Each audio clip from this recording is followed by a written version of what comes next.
beautifuls. So at the end of the last chapter, Jalal was taking on a monster dog. And the very last bit said the monster smashed into him. The world turned upside down and everything went black again. I wonder if you can guess where he ended up. I wonder if you guessed right. Chapter 25. There are times when it's useful to disappear, said Jalal. Varjak was back in Mesopotamia, where the air smelled like cinnamon and tasted of ripe dates. He smiled. It was good to be back. Whatever happened in the real world, there was always Mesopotamia in his dreams. Jalal stood beside him in the shadow of a wall, and then he was gone. Jalal, said Varjak. His ancestor had disappeared. Even his scent had gone. Jalal the poor that I am, said the old cat's voice, but all Varjak could see was a shadow at the base of the wall. Varjak shook his head. That's impossible. Jalal appeared again, right next to Varjak.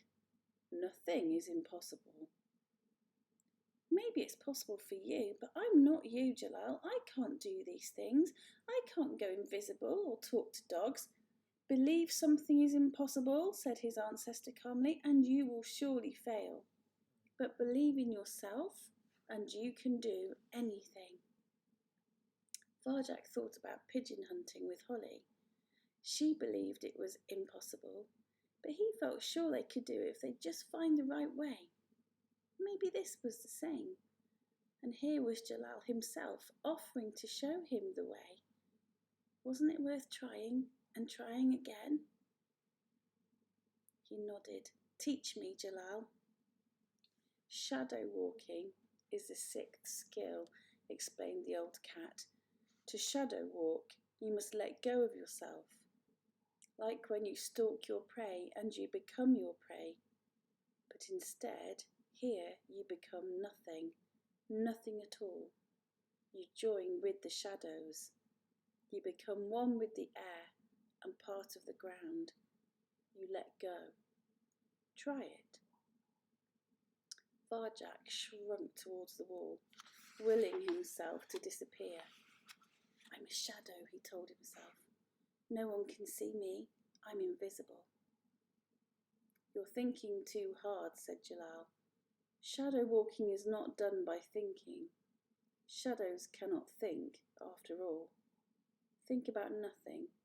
Empty your mind of thoughts. Varjak tried to think about nothing, but found himself thinking about nothing. He tried to empty his mind, but his mind was full of images and of emptiness. Now you're trying too hard, said Jalal. Perhaps it is too soon. You must know yourself, be sure of yourself before you can let go of yourself. Do you know who you are? Varjak frowned. What do you mean? Think about it, Varjak Paw. Jalal disappeared into the shadow. Think hard, for your life depends upon it. Varjak awoke. He was sprawled on the ground in the alley. His shoulder screamed with pain. Holly was gone. The bristly, barking monster towered above him, its foul breath in his face. Its big red tongue lolled out, glistening hungrily. It looked like it was getting ready to eat him. He was wrong to trust his instincts. This creature was worse than a dog. It was the most terrifying monster in the world. He had to do something. Shadow walking, the sixth skill. Think about nothing. Empty your mind of thoughts. Varjak concentrated. Nothing. But it wasn't that easy. The pain in his shoulder filled his mind. He couldn't do it. He couldn't shadow walk. Varjak looked up desperately at the narrow brick walls of the alley. It felt as if they were closing in on him. If only he could get to the ledge. He tried to stand up, but it hurt too much. There was no escape now. It was all over. The monster's drawling mouth open wide. Cludge, it said in a deep voice. Sorry, I'll try that again. Cludge, it said in a deep voice. Varjak stared, helpless. It blinked those cloudy eyes. Then it licked itself once. "Kludge," it repeated. Varjak scratched his ears, not quite sure what he was hearing. "Is that your name?" he said. "Kludge." It panted. A shy smile appeared at the corner of its mouth. "Kludge," it affirmed. Varjak smiled back. Maybe Kludge wasn't going to eat him after all. "Varjak," he said. "I'm Varjak." "Varjak? Varjak. Varjak. That's right, Kludge. I'm Varjak." "Varjak! Varjak! Varjak!"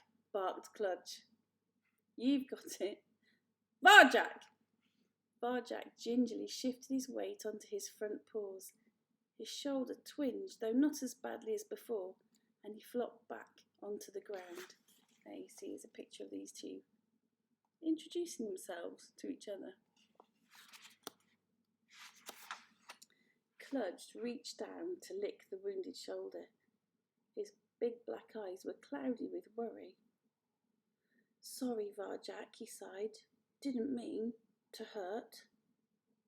"That's okay. I should have run like the other cats." Kludge was scared. "Varjak not scared?" "No," he smiled. He was beginning to like this great big creature. Kludge looked fierce, but he seemed gentle inside. "Kludge alone," he sniffed. "Everyone run from Kludge. No friends." Varjak looked into Kludge's eyes again. He could see it all in there. He recognised it. His pain, his fear, his loneliness. "It's all right, Kludge," he said quietly. "You're not alone. We'll be friends, you and me." "Friends?" panted Kludge. "Varjak, Kludge, friends?" Varjak grinned. "Friends," he said. He tried to stand up again. This time his shoulder took the weight. "Friends," barked Kludge. He wagged his tail. "Varjak, Kludge, friends! Friends! Friends!" "Varjak Paw," said a gravelly voice. "This is a first. I've seen a lot of things in this city. I've even seen you hit a razor. But this is truly something else." Holly jumped down from the wall. "You did it. You talked to a dog." She shook her voice. "It's incredible. It's unbelievable. It's a dog," said Varjak. Kludge barked. "Yes, a dog," said Holly, keeping a safe distance from Kludge. "What do you think it is?" "But he's not like the other dogs." "What other dogs?" "You know, the metal ones." Holly looked baffled. "I've never seen a dog like that." In the distance, a monster shrieked and roared. "Those ones," said Varjak, "the dogs that make that noise." Holly shook her head. "That's not a dog. That's a car." "A what?" "Car," barked Kludge. "Cars are fun. Kludge, chase cars." "So they weren't dogs?" asked Varjak. "Let me get this straight," said Holly. "All the time you thought you were talking to dogs. What you were really doing was talking to cars." Varjak frowned. He was confused. The metal monsters were dogs. He was sure they were. But had anyone else ever called them dogs? No. Now he thought about it, he'd never known for certain what they were. He'd just assumed that they were dogs because they fitted the Elder Paw's description from the tales. They filled his heart with fear. They had foul breath and a deafening sound, and they looked strong enough to kill a man. But he had to admit, so did Kludge. Awareness, the second skill. Before you do anything, you must know what you are dealing with. Assume nothing, be sure of the facts. That was exactly what he'd failed to do. He'd almost killed himself trying to talk to a car. A beginner's mistake. Not the kind of mistake a cat who knew the way would make. He wouldn't make it now. And he was sure Sally Bones wouldn't either. Holly giggled. What's so funny? Varjak demanded. She pulled herself together, but only just. You, she said. Cars aren't even alive, you moron. You can't talk to a car. You didn't think I could talk to Kludge either, reasoned Varjak. Kludge only talked to friends, said the big dog. See, said Varjak, maybe cats can only talk to their friends too. Oh, sorry, maybe cars can only talk to their friends too. Come on, Mrs. Norman. Holly couldn't control herself any longer. Her whiskers started to twitch. Her body began to shake, and she cracked up completely. Laughter streamed out of her and flew around the alley like a flock of birds. It was everywhere. It was contagious. Kludge rolled about on the ground, yelping and panting helplessly, and then Varjak found himself laughing too. He couldn't help it. He had to join in with them. It was a good feeling, light and free. He saw it all now, how he got it wrong. Of course cars weren't dogs. Kludge was a dog. Kludge was a dog? Varjak stopped laughing. Kludge was a dog. With a dog, he could save his family from the gentleman and his cats, if only there was time. Kludge, I need your help. I need you to scare a man. Can you do that? Kludge stopped yelping and became very serious. He drew himself up to his full height and bared his yellow teeth. Holly's laughter trailed away at the sight. Kludge scare everyone, the great dog said in his deep voice. So I'll try that again. Kludge scare everyone, the great dog said in his deep voice. Except Varjak. Then let's go. There's no time to waste. Varjak turned to Holly. Coming? Where? Up the hill, the three of us. We're going to save my family. Oh, this is mad, said Holly, but no one messes with Sally Bones and gets away with it. We're not safe in this city anymore. She stood up. So all right, Mr. Paw, lead the way. Where you go, I go. Something in Varjak soared at that moment. Thank you, he said, my friends. Chapter 27 is next. Oh, that was an exciting couple of chapters, wasn't it? His family can actually talk to a dog and he's made a friend with Kludge. And now they're going to go and save the family. And in the next chapter, obviously, we'll find out just how they get on. Well, I hope you're keeping well. I hope you're being good. Remembering you are precious. And have a great day.